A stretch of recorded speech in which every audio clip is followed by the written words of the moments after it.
And if you want the evidence, and like I say, this debate is about evidence. Today, I refer to today, Ghana Web.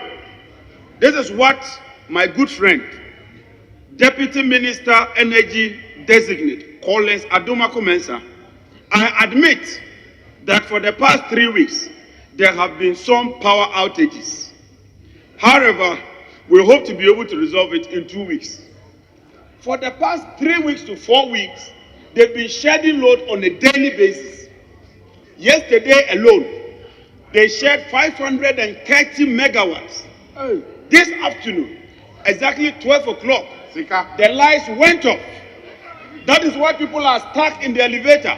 Yes. And you still have the temerity to tell us that the lights are on. Mr. Speaker, that cannot be the case. Mr. Speaker, when they were pushed down the wall and when they were pinned down, they said 24-hour economy. Is that not what they said? 24-hour economy. Mr. Speaker, the last time they were in government, the last time President Mahama was at the helm of affairs of this country, Mr. Speaker, for 4 years, the Honorable John Jinapor, Member of Parliament for Yapei Kusawgu, talks about lights going off yesterday and talks about lights going off this afternoon. Mr. Speaker, lights went off yesterday. That is correct. Lights went off this afternoon. That is correct. Ghanaians went through inconveniences yesterday. That is correct. They will go through inconveniences as a result of light off this afternoon. Mr. Speaker, that is correct. But Mr. Speaker, Ghanaians certainly do not have a short memory. They do not have a short memory. For 4 years, what we experienced yesterday and what we are experiencing this afternoon, we experienced it for 4 continuous years. And what are they telling us, Mr. Speaker? Where are we beginning the comparison from? A comparison of doomsday, of yesterday, of today, of 48 hours, as opposed to 4 good years? Mr. Speaker, and what is more, Mr. Speaker? What is more about the 24-hour economy? At the time the lines went off for 4 years, Mr. Speaker, carpenters could not work. Welders could not work. Mr. Speaker, we all saw stories of cold stores closing down. We saw ice water sellers who could not look after their families. Mr. Speaker, thousands and millions of small industries had to close down. 4 years, you could not provide a 12-hour economy. You couldn't put the lights on for 12 hours. Ghanaians did not have economy for 12 hours. Welders did not have economy for 12 hours. You are coming to tell us about 24-hour economy. So let them come again.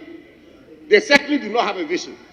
Mr. Speaker, let me just give you some few analysis. And Dr. Atufosin, a colossus in economics, is here. Sinking fund, we left $300 million cash sitting in that account when we're handing over. That is a fact. Mr. Speaker, oil fields, 3 oil fields. In 2022 alone, this government made, in today's terms, 18 billion from our oil fields. Cocoa, we handed over when cocoa was getting to 1 million tons.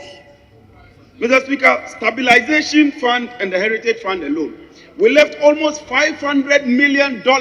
That's kind of why. Dr. Stephen Amwa was talking about paying nurses. When COVID struck and we needed to pay nurses, Mr. Speaker, right in this chamber, the finance minister came, sought approval, went into the stabilization fund, and took over 1 billion and paid the nurses. If President Mahama had not accumulated over 1 billion in the stabilization fund, could you have paid the nurses? No. When we tell you the truth, Chief Whip, sit down. Admit it. But the president somehow admitted that the economy is indeed on its knees, except to say that he believes that Dr. Bawumia will rather come and turn the fortunes of the economy. Dr. Bawumia and President Akufo-Addo are Siamese twins. Yes. No. Dr. Bawumia and Akufo-Addo are bedfellows. They should. Dr. Bawumia and Akufo-Addo are one and the same. And the vote for Dr. Bawumia is nothing but an extension of an Akufo-Addo presidency. Yes, look, we're all here. We're seated here. Where was Dr. Bawumia seated? Was it not on the high table? Yes. Is that a place for a planket? No. Is this high table a place for driver mates? No. this attempt to whitewash Dr. Bawumia and present him as if President Akufo-Addo is the bad one. And as for Bawumia, he is the good one. It will not wash today, it will not wash tomorrow. And I tell you on authority, based on the research I have seen, I am very, very confident that come what may, on the 7th of December, Dr. Bawumia will suffer a humiliating, crushing defeat that he has never witnessed in the history of this country. Our friends from the other side have been contributing to this debate, and it is abundantly clear, Mr. Speaker, that the entire message our opponents have, they have three messages, Mr. Speaker, as I listen to them. Three fundamental messages. The first message the National Democratic Congress minority and their party have, Mr. Speaker, is Bawumia. Mr. Speaker, their second message is Bawumia. Their third message is Bawumia. Mr. Speaker, everything about them is Bawumia. But Mr. Speaker, let me submit first of all, that we welcome happily and heartily that a vote for Akufo-Addo is a vote for Bawumia is a vote for Akufo-Addo. Mr. Speaker, a vote for Bawumia should be a vote for Akufo-Addo because Akufo-Addo's record as compared to Mohammed's record is like chalk and cheese, like day and night. It's worlds apart. Mr. Speaker, let me make it clear that a vote for Dr. Bawumia is nothing but a vote for the extension of e-levy. The president said that he hoped that in his last State of the Nation address, Dr. Bawumia will be president. Ghanaians are discerning. He brought him here. He spoke about him here.